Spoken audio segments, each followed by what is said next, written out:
நீலகிரி மாவட்டத்தில் பிடிபட்ட சிறுத்தை வண்டலூர் உயிரியல் பூங்காவில் அடைக்கப்பட்டுள்ளது.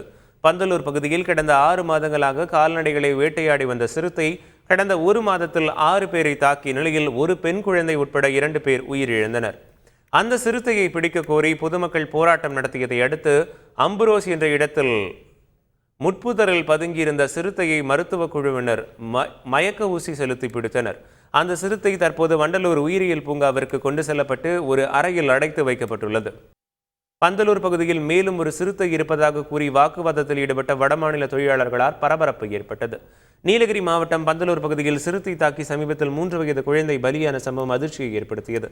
தற்போது அந்த சிறுத்தை பிடிக்கப்பட்டு வண்டலூர் உயிரியல் பூங்காவில் வைக்கப்பட்டுள்ளது. இந்நிலையில் அதே பகுதியில் மேலும் ஒரு சிறுத்தை இருப்பதாக கூறி ஒரு சிலர் கூறி வருகிறார்கள். இதனால் பாரி அக்ரோ என்ற தனியார் தேயிலை தோட்டத்தில் உள்ள வடமாநில தொழிலாளர்கள் வேலைக்கு வர மறுப்பு தெரிவித்தனர். இதனையடுத்து வேலைக்கு வருமாறு வற்புறுத்திய தேயிலை தோட்டத்தின் மேலாளருக்கும் வடமாநில தொழிலாளருக்கும் இடையே கடும் வாக்குவாதம் ஏற்பட்டது. செய்திகளை உடனுக்குடன் தெரிந்து கொள்ள உடனே சப்ஸ்கிரைப் பண்ணுங்க.